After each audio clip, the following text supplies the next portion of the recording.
What's up everybody, my name is Don, and here's my other main playthrough for the summer, just to counteract that Last of Us Part 2 dourness. It is a modern game from Sunsoft, even though they don't really exist anymore, so Inti Creates made this. Let's just say that. In the near future on planet Earth, many kinds of creatures once coexisted on this verdant planet. But after countless wars and untold environmental destruction, the planet plunged into an ice age. Humanity was left with no choice but to migrate en masse underground.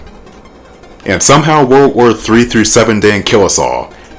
When the ice age finally came to an end, humans began developing methods while they were living underground to one day restore their planet to the lush green landscape it once was. Fascinating.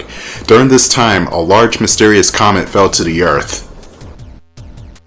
However, the progress of restoring their lost ecosystem was coming along. Well, yeah, I just hate it when they end their sentences in the middle. And humanity was eventually able to live on the surface again. Several hundred years have passed since then. Yes, make all the obligatory Big the Cat references, even though Blaster Master the original did it first. Enter a young man named Jason Frudnick, known for being a genius in the field of robotic engineering. One day, he came upon a creature he had not seen before. Oh, so a frog. What is this animal and can I eat it? No records of this creature existed. With his interest in this mysterious creature piqued, Jason named it Fred and began to observe it closely. That can only lead to trouble. But after some time had passed, Fred escaped. As usual, we all know how this went. Oh, okay, the portal's new. Where'd that come from? Jason gave chase, and he observed Fred jump into a mysterious hole that seemingly appeared out of nowhere. I thought Jason was a robotics expert. What the hell is he doing with a frog? He was rather astonished by the phenomenon he witnessed, but Jason followed Fred down the same hole. He eventually found himself in a cave deep underground. That's where he discovered a large vehicle. So for those who have played the original Blaster Master, yes, they are doing that ridiculous storyline again, but with a few twists. Almost as if this vehicle with the name SOPHIA III on the side was inviting them in, the door to the cockpit opened. In order to bring Fred back, Jason hopped into SOPHIA III and set out on his adventure. Sweet! We get one tank! One badass tank. Little did he know, the strange phenomena were only just getting started. Well, wait a minute, Jason's adventure technically started in 1988? Oh, okay, nobody cares. This is Blaster Master Zero, which is a reimagining slash reboot of the original Blaster Master from 1988, and also takes some story elements from the original Japanese version of Blaster Master, also known as Super Planetary War Chronicles, Metafight, or just simply Metafight. Oh yeah, this story can be confusing. Is this one of those underground forest areas they made during the last ice age? Hundreds of years have passed, but the ecosystem is still alive and well. It would seem that the preservation system is still functioning somehow. Better still keep my guard up, never know what could still be here. But what I was saying earlier is the endgame story is not the confusing part. No, it's the backstory. It's the overall lore. That's the confusing part. Because not only is it taking the North American and Japanese version of the original stories and blending them into one, it's also taking a couple of cues from the Worlds of Power book. So here, the story beats start out kind of like the American version, but with a twist. You know, you got the frog there, the guy's named Jason, the frog's named Fred. He just stumbles upon a tank instead of being a member of this military force, and there you go. But more cues from the Japanese version will come later. Receiver was being displayed on the monitor. I guess I'm pretty lucky that SOPHIA had functionality like this. With the receiver, I am able to get a general idea of where Fred is. I can't help but wonder how SOPHIA can track his signal though. Then again, I don't really know how anything in this machine works yet. Keep in mind that the tank's name is SOPHIA III, just like the original 1988 American version. But in the Japanese version of that game, the planet's name is Sophia, and the tank's name is just Metal Attacker. And more on the Sophia confusion later, because they incorporate the planet into this too. More so the sequel and 03 from the looks of it, seeing as that game takes place on Sophia III, the planet, and you're in the Sophia tank. I don't know how the third game's gonna work, I'm just gonna say it right now, we're still like 2 months away. But here's what makes the Blaster Master games unique in a sense. The different gameplay styles. You got the top-down sections like this one right here, and you also got the side-scrolling tank sections. You see, Blaster Master is kind of a Metroidvania right around the same time that Metroid got its start, so you can expect a lot of clunkiness in that original game. Blaster Master Zero fixes the clunkiness issues and modernizes the gameplay format a bit. And one of these updates is no more lives. Blaster Master Zero has unlimited lives and checkpoints, just in case you want to turn the game off, which is good because the original Blaster Master had limited continues and lives, and there were pretty heinous moments in the original where there were just instant death pits or moments where you just die really quickly. And yes, I would know, I've played the original Blaster Master and I've only gotten as far as stage 3 because shit got hard. That's a hard freaking game. I encourage you to play it sometime and see how difficult it can be. And just, it's an archaic kind of difficulty, I will say that. And that's not to say that it's not fun, it just takes a lot of time and patience, which I currently do not have for some reason. I don't know why. But whereas the original Blaster Master was too damn hard, this game is way too goddamn easy. I don't know how they swung the other way around, but you can get weapons that will trivialize everything. And it's glorious. But if you want my opinion, if I were to select a game for you, either Blaster Master Zero or the original Blaster Master, just play Blaster Master Zero. There's really no point to go back to the original unless you grew up with the original in the first place and you have nostalgia for it. But otherwise, this game is just better. Better controls than this one. You can actually strafe at will by just pressing the R button on the PS4 or Switch version, and you can't beat that. In the original, you can strafe too, but you have to either shoot your gun or throw a grenade in order to initiate strafing, which is admittedly very awkward because you're just throwing a grenade or shooting in the air just to sidestep something, and that's kind of dumb. But there's no strafe button. It's only just 2 buttons, one for grenades, one for shooting. That's it. You got your treacherous underwater sections here just like the original.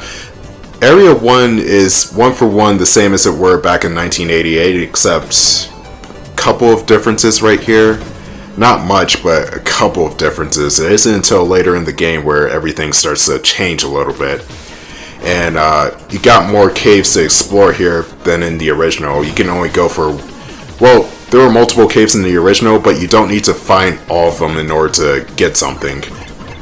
The way the caves work is there's going to be certain caves where there's going to be bosses that you have to defeat in order to get a power-up for your Sophia tank. And you need all the tank power-ups in order to get the best ending in the game and 100% complete it. There are 2 endings in this game, one of them with bad shit happening and the other with immediately bad shit happening but at a very later date, hence the sequel. You know me, I'm going to get the best ending of this game because I don't want to see any of my friends die. That was dark, but that's kind of what happens in Blaster Master. There's going to be occasions in 01 and in 02 where bosses in certain rooms are not really bosses at all. They're just onslaughts of enemies. You deal with them the way you would with any other enemy. You just destroy all of them.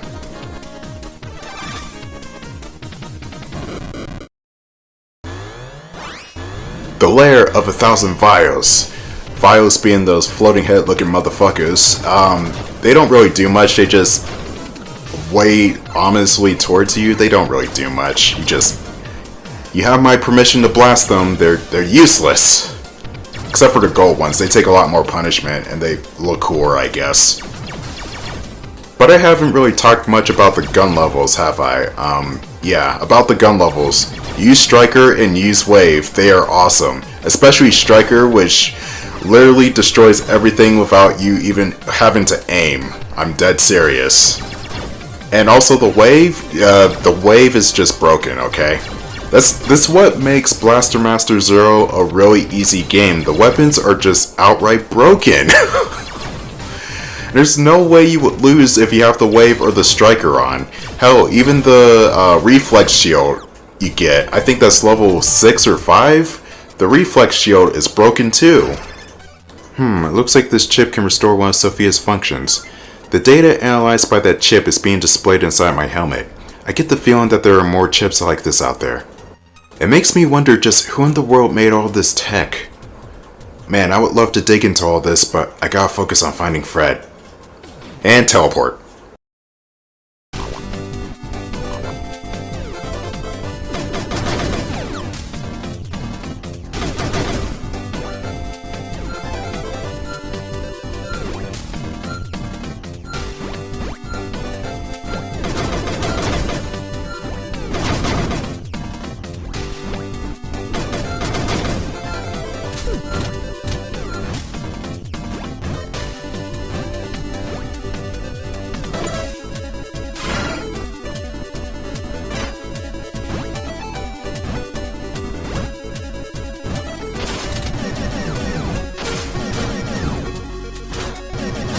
Gotta love the Blaster Master main theme. I just adore this soundtrack.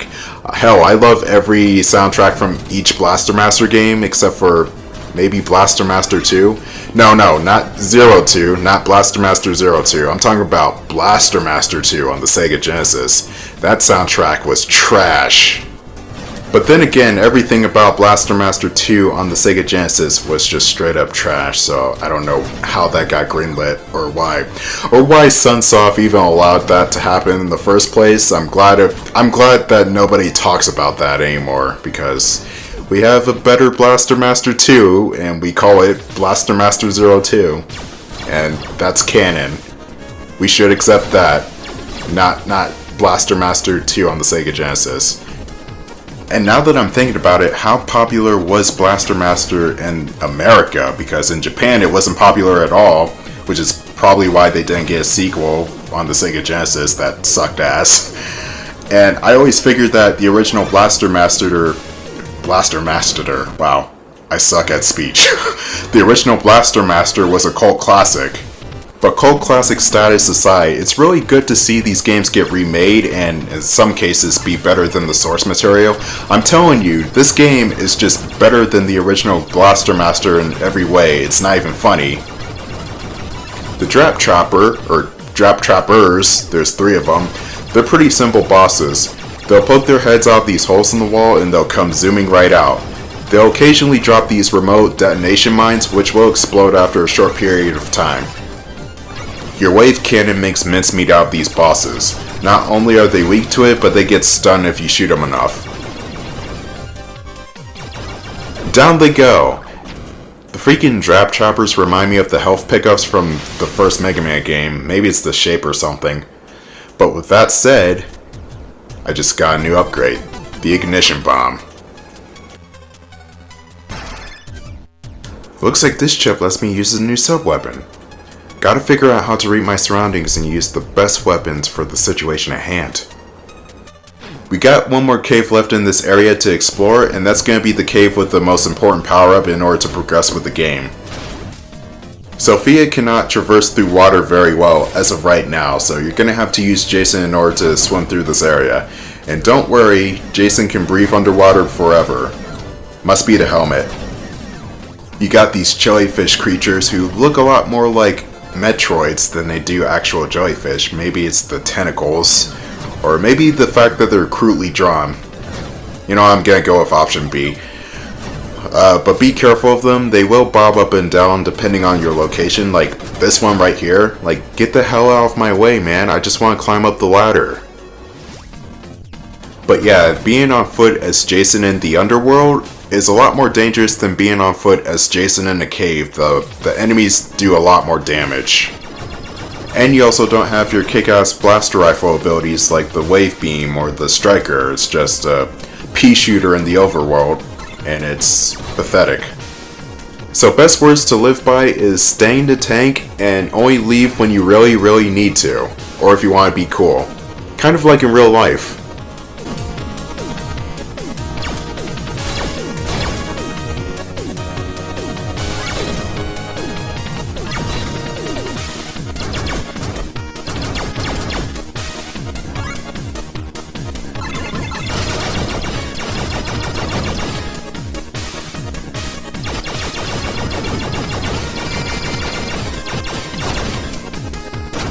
I'm gonna go on record in saying that every song in this soundtrack is amazing.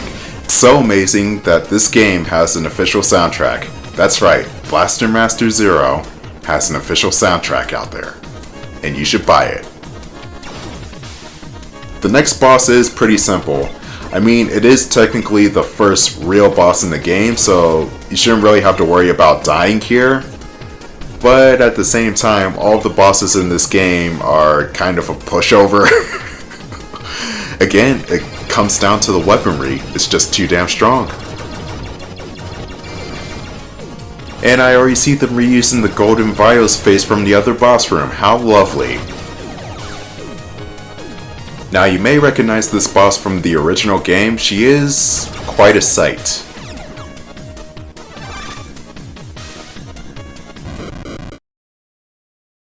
What the hell is that? Some giant mutant? Damn it. I guess I gotta do this. Rated E for everyone. And they didn't even count the language. I'm serious, there's nowhere on the box where it says mild language. It just says mild fantasy violence and that's it. Oh, ESRB, you're goofballs. Anyway, Mother Brain is simple. She'll shoot out these, those brain things, what the fuck are they? And she'll come towards you.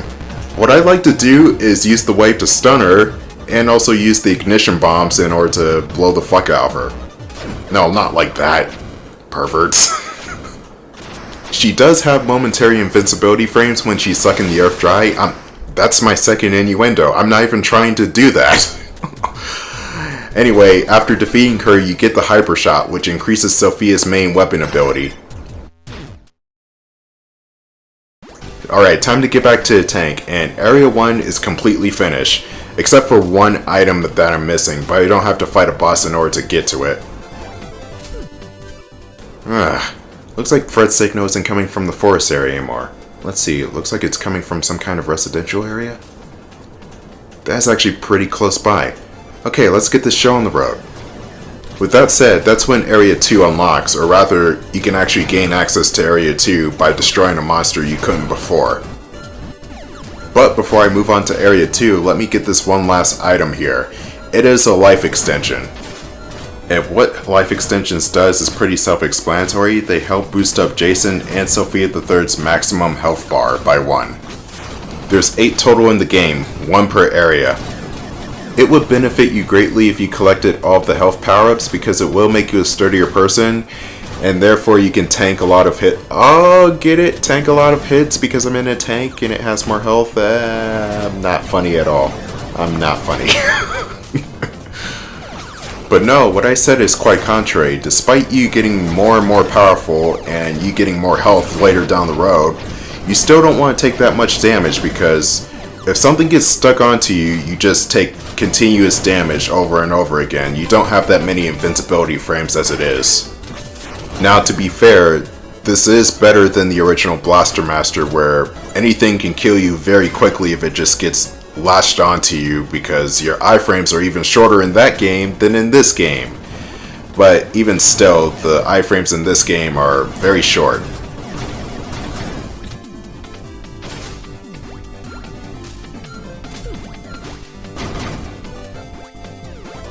Destroying more Metroids because I can. I don't know why I'm going down this way. I don't have to go down here anymore. I think I just gotten lost because, yeah, I got lost. I'm supposed to go up and then to the left.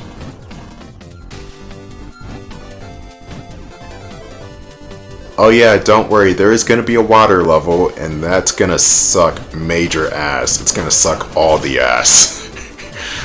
I hate water levels, especially when you're in a tank.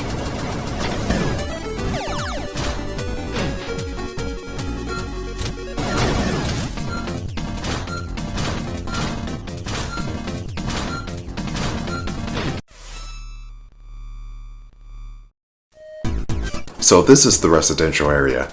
This place sure has seen better days. Looks like there's mutants here. Gotta make my way carefully. The signal sources is displayed on my monitor. Let's see where it leads. Alright, that's gonna be the end of part 1 of Blaster Master Zero. I'll see you for part 2 where we find someone here. I'm not even kidding. We find somebody here.